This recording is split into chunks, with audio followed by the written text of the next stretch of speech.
So we're going to go over the skills that we have covered with Mr. Butters here. So this first exercise that we're going to go over is relax on a mat. So what we want from Mr. Butters is for him to come on over and hang out and get into a nice relaxed body posture. So we want him to be in a DOWN, very good, and rest his little chin down on the mat. Perfect, just like that. So this is a command-free exercise. We remain 100% silent. That's actually what allows Butters to work through this completely on his own, is that we avoid putting all these different skills on command. You could very easily tell him sit down, put his chin down on a command, and it's the opposite of what we're looking for, which is he has to work through all these skills totally on his own, realizing that he's got emotional intelligence now and he's got the capability to relax himself when things get super exciting. So if it's a visual stimulus, then you can have him do it at a distance from something he sees. So maybe it's a bicycle, garbage truck, something like that that's visual. You could do it from 30 feet out and do relax on a mat, and then get closer and closer and closer over time. So the next session, 25 feet, the next session, 20 feet. If it's a sound, and then you can simply Google that sound and put it at a very low volume setting, and then just ratchet that volume setting up over time, and just desensitize and counter condition him to different things, different sensory stimulus that would get him really wound up, and then you've got the tools to work through that. So a very pivotal exercise, and one that's great to keep fresh. So you can do it more frequently with your pup. And it doesn't have to be for super long periods of time. You could work on this one for, 30 seconds, and that's perfect. So we just give him treats basically every time that he is in a really relaxed state, and you can start to increase the amount of time between treats and him being in his relaxed body posturing. So again, very powerful exercise, and one that I encourage you to work through and keep fresh with that cute little guy. So next we want to go over some name game exercises. So exercises that keep him really cued into you as soon as you say his name. So I'm just going to say Butters. As soon as he makes eye contact, when I drag the treats up towards my face and we clicker that, give him a treat. Then I'm going to not put my hand up towards my face, just say Butters. There we go. He's going to look up towards my face. When he's really great at that one, then we can start to trick him. So I'm going to try to bring the treats out here. Butters. He's got to come back, even though he's really interested in those delicious treats out here. So creating an artificial stimulus over there. And then lastly, take a treat, toss it on the ground. Butters. And Butters is interested in his treat, but he can also turn back towards you and get your attention even when he's faced away from you, which is a very powerful exercise. I always like to parlay my name game exercises into some recalls, which is working on come on call. So take a treat. Butters, come. And give him a click when he comes up. You can also start to play around with this one where I toss a treat down the hall over here. I'm going to hide around the corner. Butters, come. He's got to come find me, which can be a fun game.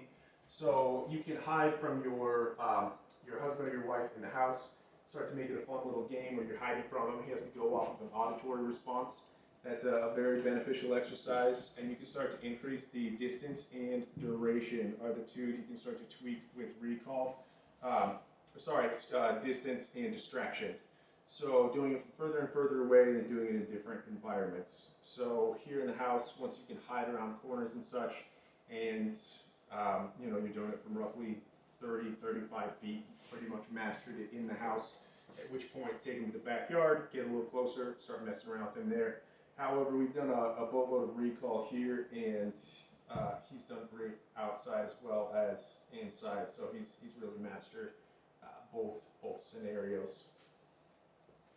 Butters, sit. Butters, down. So with his down, I'll usually wait until he's down for a good 3 to 5 seconds before I give him a click. As soon as you click, he pops up, And so it can be really instantaneous if you just say down, elbows hit the floor, which is usually the clickable moment, and then you click and spring right up. And another thing you can do is tell him good boy if he's halfway finished but not quite done. So for instance, he's in a down now and I want to do a stay with him. So he goes down, I'm not going to click, I'm not going to let him think that he's finished because he's not. Tell him good boy. Butters, stay. I'll take a couple steps back. Butters, come. Good boy. And just tell him come when he is released from his stay. So he's really a champion on this one. So again, distance and distraction. Start to do it from further away. And this is the one that I was going to say duration on. Start to do it from longer periods of time. You say, Butters, stay.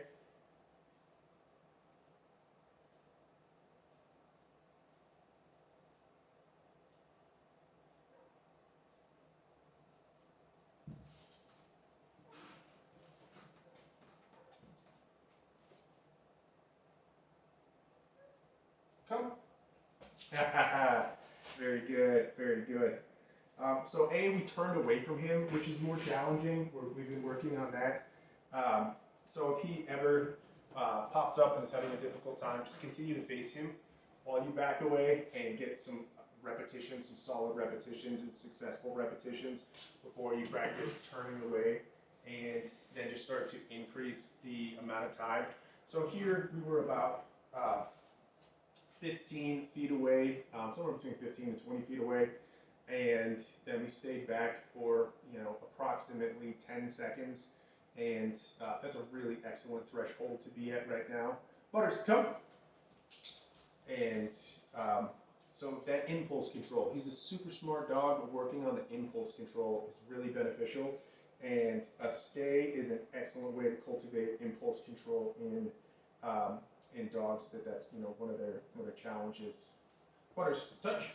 So I love this exercise, just getting your pup to be positioned wherever you need. Butters, touch. Simply by putting your hand down there. He has a tendency to want to lick my hand sometimes, which is not what I'm looking for. Touch. So I've been putting my hand up a little bit higher. If you put it more tilted up in the air, then he's less prone to licking. Still wants to lick, but that should dissipate over time. But he's also coming up and bumping. He is giving me the action that I'm looking for. His nose touching my hand. So if he starts to get over the licking portion by putting your hand in different situations, I'll even move my hand slightly towards him and then pull my hand away so he doesn't get an opportunity to lick it. That's a way to bypass that bit. Touch. You got me there. Let's keep another shot. Butters, touch. Good. But not the end of the world if he licks your hand. But it's something we've been working on a little bit. So an excellent one for loose leash walking as well. I like to get my dog positioned when we're walking, and then also when I'm just out in public, really beneficial to just be able to get my dog's attention and get them situated where they need to be if they start getting distracted with things. So it has a multitude of different applications, but those are two that I like to use primarily. Lead it. So on this one, simple lead it, very powerful exercise, and so I'm just going to put my hand in front of him with some delicious kibble there, lead it. And he's got to back up, and as soon as he pulls back, he's done what I'm looking for. And what's the other portion of this? So he's pulling back, and the other part is that we have utilized this with some different items. So I want you to use treats as well as toys and as many various items as you can, so he gets used to a broad generalization of leave it means leave anything. Leave it.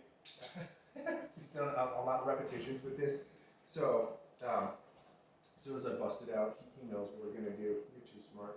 Leave it. So I wanted that real pullback. And then the other piece on this one, when I'm working with him, I like to treat from the ground to really have a nice reset so that he's not used to things coming from my hand after I tell him leave it. So I don't want to say, leave the treats in my hand and then here you go. I just want to say, leave the treats in my hand. Okay. Now something that's completely disconnected from my hand So a good reason to treat from the ground after he's done what you're looking for. Butters, space. So crucial exercise for anti-jumping is really what we primarily utilize this one for. So as he's approaching, you want him to be able to stop, space,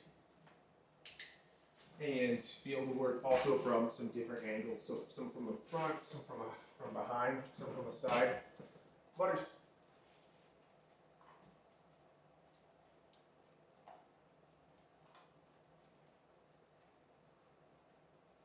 Find all those treats, space.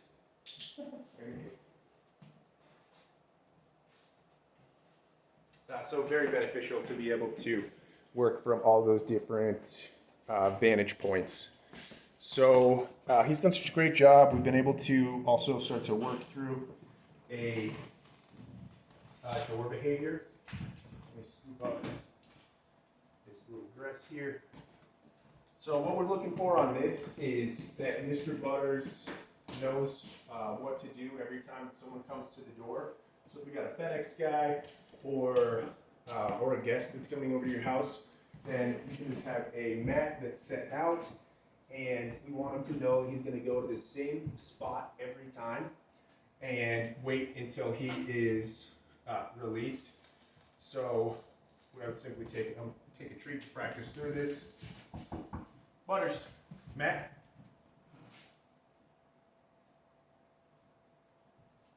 Good boy. Stay.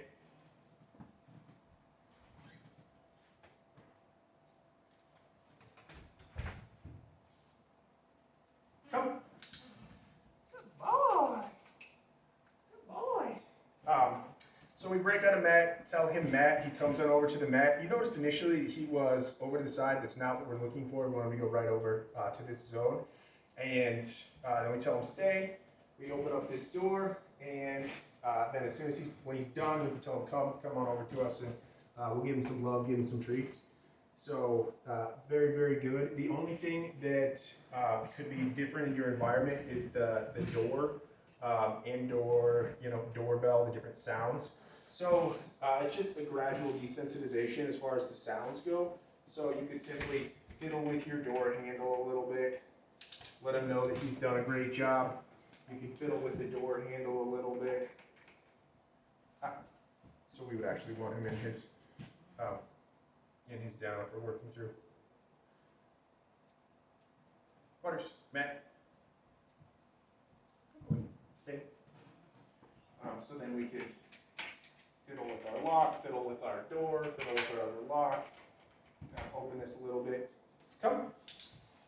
And just start to mess with your different apparatus on your door and get them desensitized to specific sounds that you're going to have. And then I like to do as many different repetitions, as many different ways as I can. So you can have the husband on the inside and then the wife on the outside, vice versa. And then when you have a guest come over, I like to work with some repetitions if you got a willing guest, and just have them come in and out so that Mr. Butters gets an opportunity to work through seeing what that looks like with some new people. And then we got a FedEx guy that comes. It's gonna be way more exciting. Someone just pops up to the door. He knows what to do, and so that repetition will help him be comfortable and realize this is my job. Every time someone comes to the door, I come over and I hang out and I wait. And so because he's cultivated that real great stay, that's really a huge piece if he can stay after he's supposed to hit this zone.